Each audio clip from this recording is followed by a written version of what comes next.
living your story right now, in this moment. You know, no two stories are alike. We are all unique. We all have a different lens through which we see the world. We all have something to contribute, to share, to be. That uniqueness takes courage. It's not easy to stand in your truth. It's not easy to let yourself be vulnerable, to be really seen, to be really heard. So many of us hide.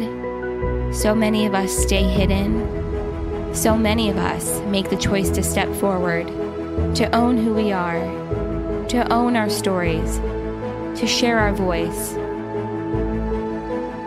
The tide is turning. We're moving into a space of deeper vulnerability, courage, authenticity, and love. We're moving closer to greater self-love, self-acceptance, honesty, and empowerment. To get there, to get to that space, means we have to authentically share who we are.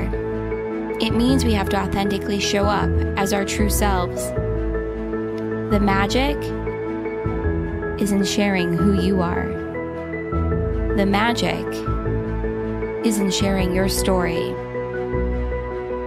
That's where this series comes in. Own your voice. Love yourself. Stay true to your story. Dive deep into your vulnerability. Shine in your authenticity. Once you do, there's no stopping you. Stay honest. Stay brave. Stay true to who you are. Welcome to Seek the Joy podcast, the power of storytelling.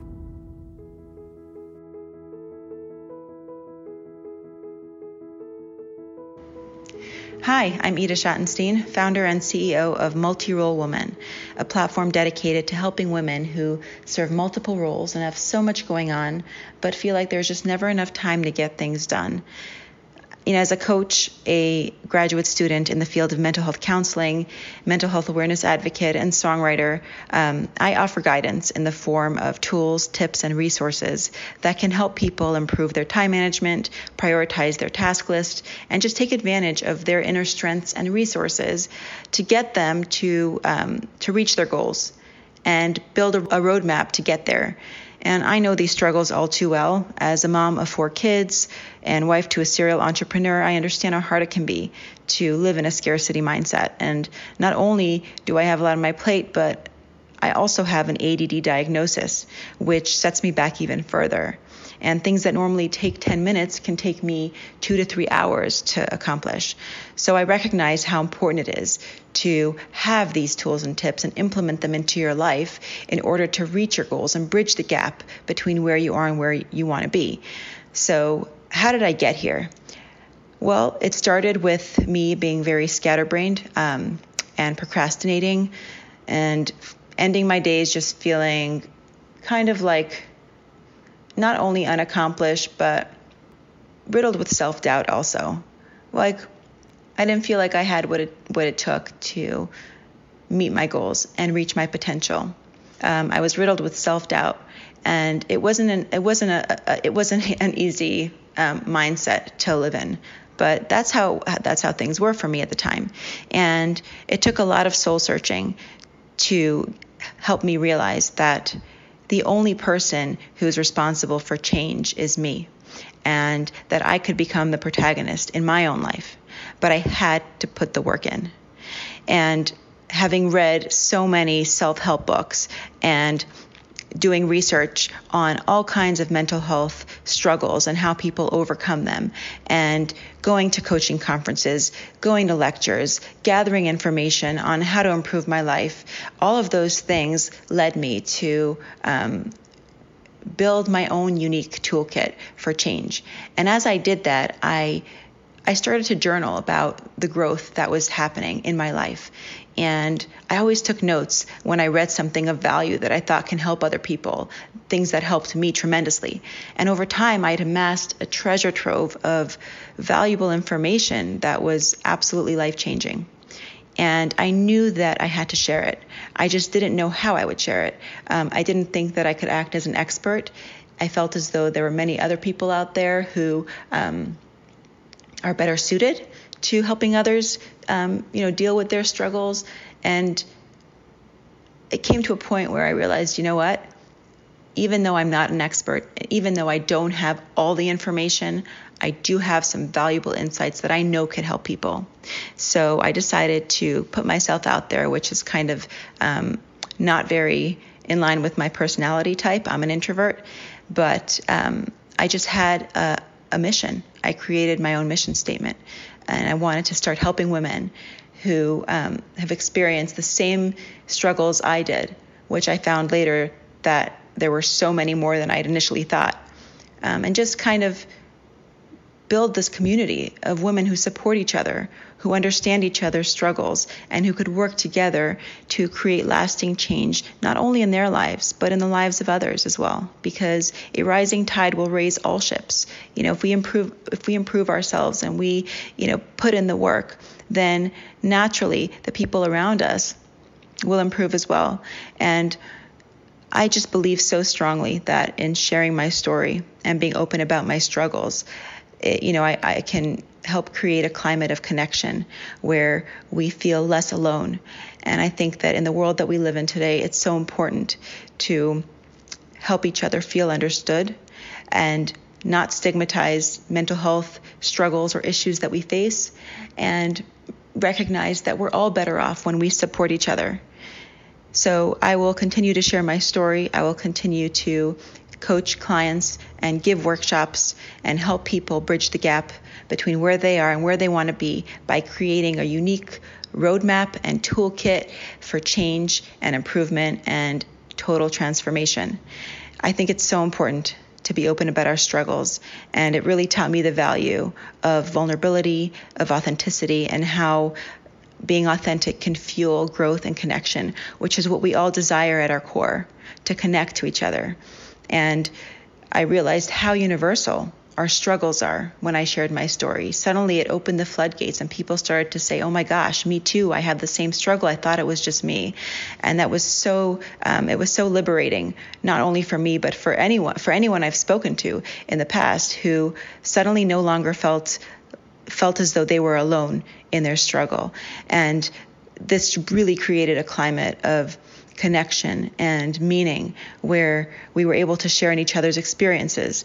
And that paved the way for better and more wholesome living for me. And that is why I'm here today, to spread the word, to share the message, to share my story and what I learned, the lessons I learned along the way. What I really ultimately dream of is to live in a world where we feel a deep sense of connection.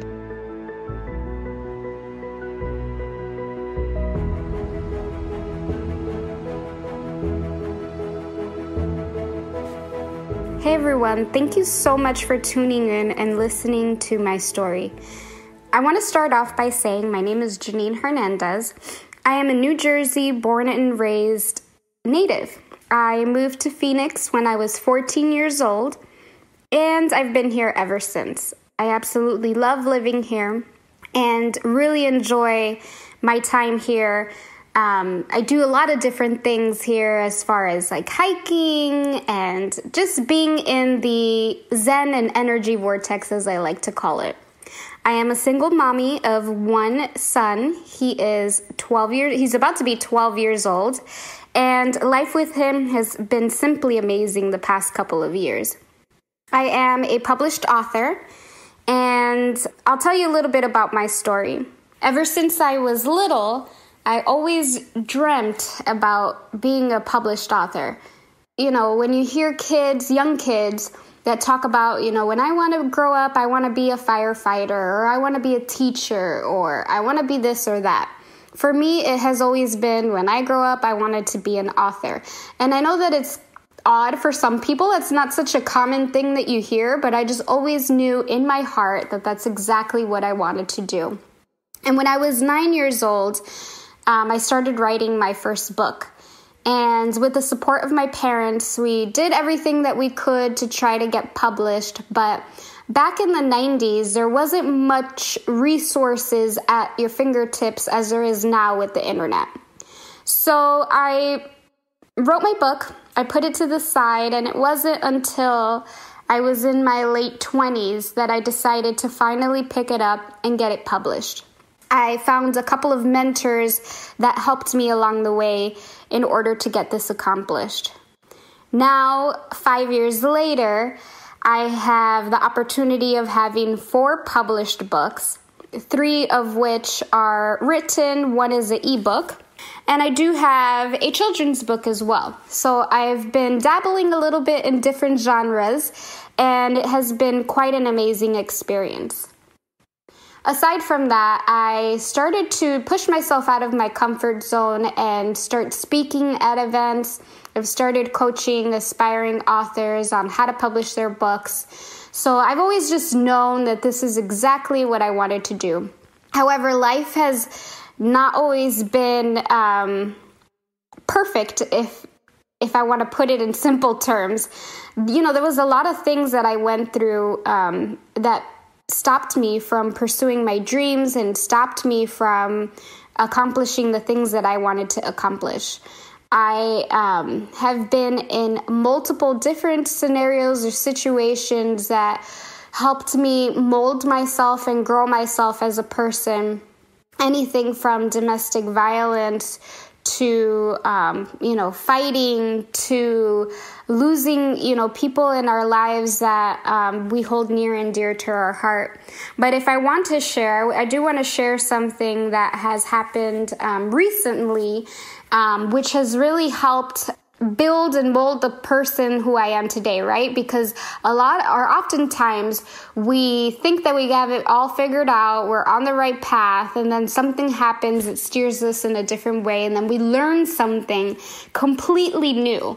So back in 2018-ish, I had been dating someone for about 2 years, and we just weren't on the same page. After a while, we were no longer on the same page. However, this person was someone that I loved dearly, and we had an amazing relationship. There was a lot of good positivity in our relationship. There were a couple of things that we didn't see eye to eye, but overall, it had to have been one of the most amazing relationships I've ever been in my whole life.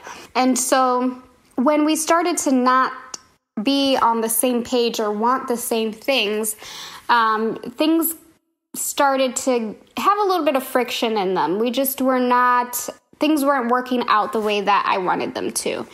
And after a very serious conversation that we had on the phone, we both expressed that we were just wanting 2 different things for our future. However, I wasn't ready to give anything up. He did end up telling me that he needed his space and, he would contact me soon.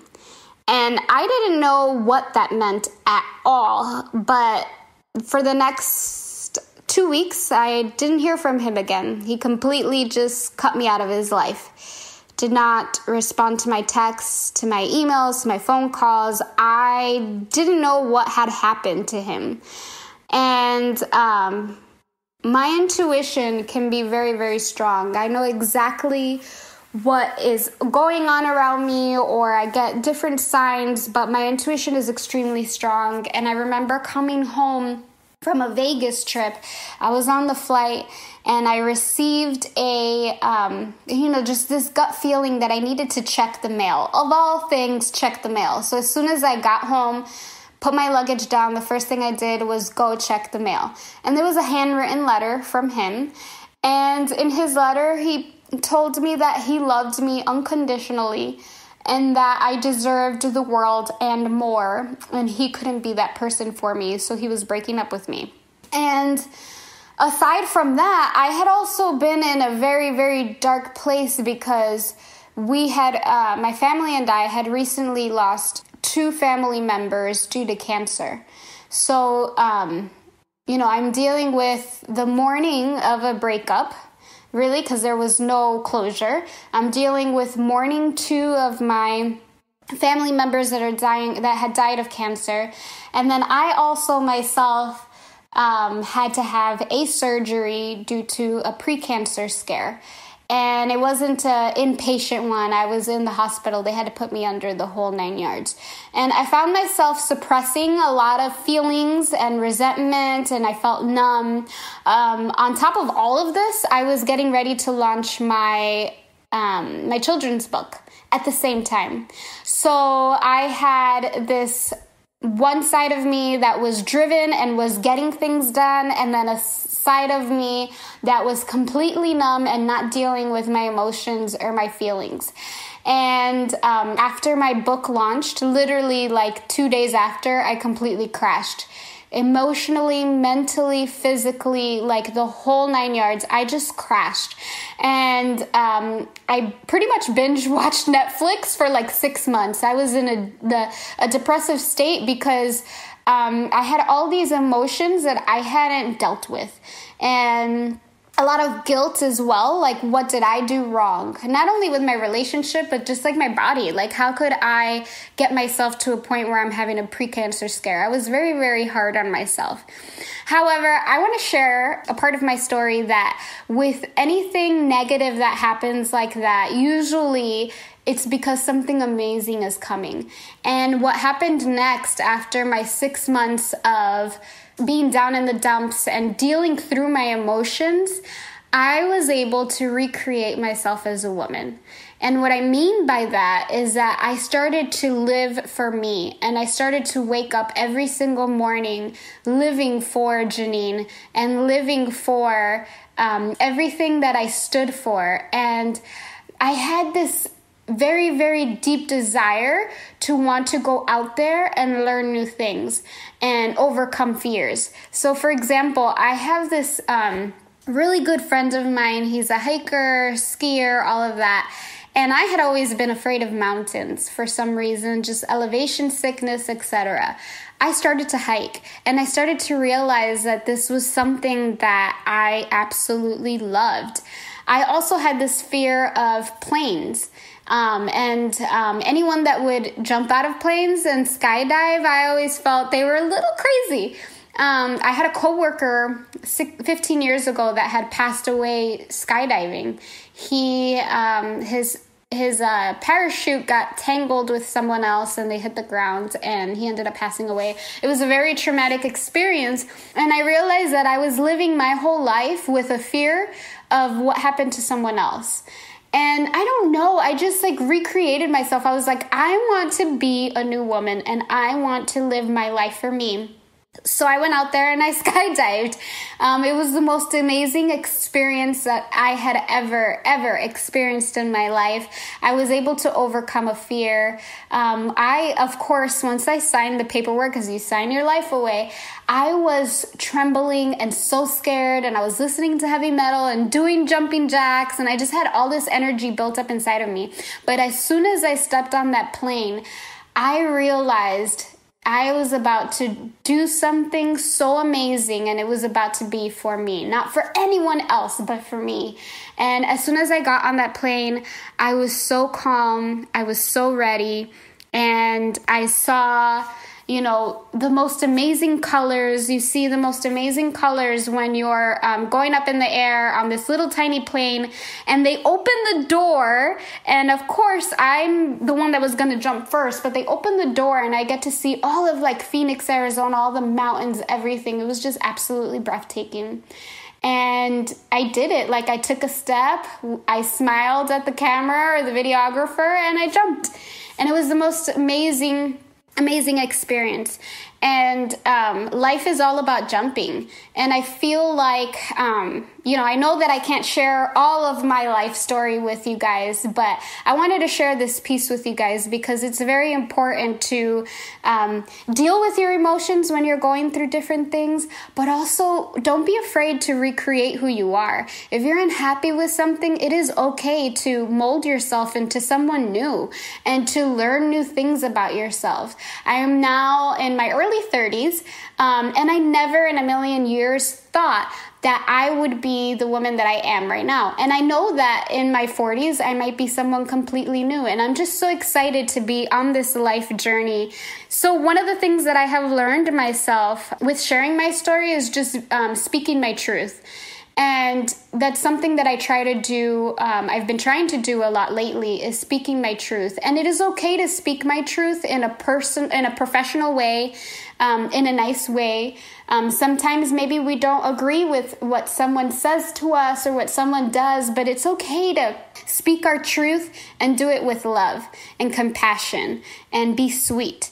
It's okay to go through different situations and but still find joy in the memories that you had with the person, or be grateful for the things that they taught you. One of my biggest dreams, honestly, is to be on the Ellen Show. I will continue to publish books for as long as I can, because it has been my dream since I was a little girl. But one of my big dreams is that I will be able to sit on that couch with Ellen one day and be able to share my story and be able to share my books with everyone. So if I can leave you guys with anything, is live your life, live an amazing one. And it is okay to recreate yourself. It's okay to push yourself out of those comfort zones. It's okay to push yourself past your fears. I was able to do it. I'm still going through it. I'm still walking through that. But I promise you that it has been amazing. And I wish you all the best.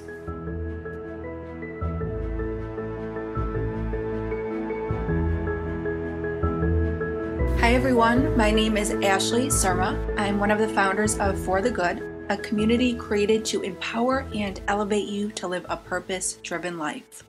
My husband Jordan and I started For the Good a year ago. The idea stemmed from many conversations about how the world has taken a negative shift, whether it be on social media, the morning news, and the conversations that we have between people on a daily basis. We strive to take a stance for the positive, with the ultimate underlying message of our stories and messages being the power of our mindset, and how shifting it to one filled with positivity can impact your entire life, same as one focused on negativity can. I have learned that although I cannot control what happens in life, I do have control over how I respond. A few months into starting For the Good, through sharing these stories, I have felt empowered to dig a little deeper. I learned that the power of sharing stories can bring healing to others. When it comes to telling our stories, we tend to feel a lot of pressure, wondering, what if my story is too much? What if it's not enough? Will anyone even be able to relate? Our stories bear the scars of valleys treaded, victories won, and lessons learned. Yet, we fear that when we reveal them to someone else, they might be misinterpreted, misunderstood, or rejected. I've learned that one person's authenticity inspires another person's audacity and empowers them to speak out about the hidden parts of their story. For my entire life, I held in the story about my dad who struggled with substance abuse. He used it to cope with negative things that had happened in his life. Growing up with a parent who has an addiction isn't easy. You see them transform into a different person before your eyes. It hurts to see someone you love hurting. It hurts to not know what to do to help them. I heard a story by Kirk Franklin that resonated with me. It goes, 2 twin boys were raised by an alcoholic father. One grew up, and when asked what happened, he said, "I watched my father." The other grew up and never drank in his life. When he was asked what happened, he said, "I watched my father." 2 boys, same dad, 2 different perspectives. I've learned that your perspective in life will determine your destiny. I was a young girl when I realized that I had 2 choices when it came to my dad's addiction: to forgive or hold on to the hurt as I saw him do. I saw what it looked like to hold on to anger and resentment, so I decided that no matter what my dad might say or do, I would show forgiveness. I've learned that it is our decision to create a life we want and the mindset we want to have. I could have held on to the hurtful things my dad said or how he didn't get help, but I believe we have the power to overcome any circumstance by focusing on what lifts us up rather than what pulls us down. As Carl Jung once said, "I am not what happened to me, I am what I choose to become." I am now choosing to share my story as a way to honor my dad and help others find the healing they need. And for the families who are impacted, to know that you do not walk this journey alone. The stigma related to addiction causes us to feel shame, and I've felt shame for having a parent who had this disease. We keep our stories inside because we are afraid of how people will view us or view our loved one. But in reality, it's in the sharing that sets us free. Free to make a difference in the life of someone who is struggling. In 2015, my dad suddenly and unexpectedly passed away at the age of 53 to a heart attack. It was Memorial Day weekend, and it seemed as if it was just any typical day. Although the depth of grief has lessened over time, there are still pings of pain that show up, reminding me that my dad is no longer here with me. After he passed away, I attended an 8-week workshop with New Hope, an organization created to support people in their grief. After a speaker presentation, everyone would break off into smaller groups based on their loss. I was placed in one for loss of a parent. On my first day, I sat down and I looked around at the others in the room. I was in a group with people who were 2-3 times my age, when what I was seeking was people who were my age, who would understand what I was going through when it came to how my dad wouldn't be around to walk me down the aisle when I got married or be there to see his grandkids one day. I had a difficult time being able to connect with people who get it, because many adults my age still have both of their parents. I've learned that when it comes to death or grief, people simply don't know what to say, and talking about it makes them feel uncomfortable. I believe this is something as a society we need to work on. Being open to showing up for others during difficult times rather than people feeling they're going through things alone. On the last night, New Hope hosted a special ceremony where we were asked to write down how we wanted to take steps to move forward honoring our loved one. I wrote down how I want to turn my pain into purpose, and to do so will lean into my story, even when it hurts, to bring healing to others. A few weeks later, I joined as a team lead for a summer camp for kids who recently lost a sibling, a parent, a grandparent, or someone close to them. Since then, New Hope has brought me on as a group facilitator, where I lead groups for young adults who have lost a parent, and have spoken at workshops where I share my story. Through all of this, I've learned that the strongest tool that I have is my mindset, and how everything I've experienced has strengthened my resiliency. The power of the mindset is the driving force behind our For the Good community, where we share stories and messages like these to empower people to discover purpose in difficult times, and how we have control over how we respond to anything in life that comes our way. We host community events and workshops focused on empowering people, and host a For the Good podcast. I am also in the process of completing my first book on this, focusing on resiliency and how to bring healing to yourself, and in turn feel empowered to bring healing to others by sharing your story. Ultimately, we want people to know that they have a choice as to how they respond to what life brings their way, and how you have the ability to serve the world through those experiences for the good. This is Seek the Joy podcast, the power of storytelling. Join us, share your story. For more information and to get involved, visit seekthejoypodcast.com. This series airs the third week of every month, and make sure to join us for Seek the Joy Tuesday. Until then, thank you for your honesty. Thank you for your bravery. Thank you for your joy. Thank you for being here, and thank you for listening.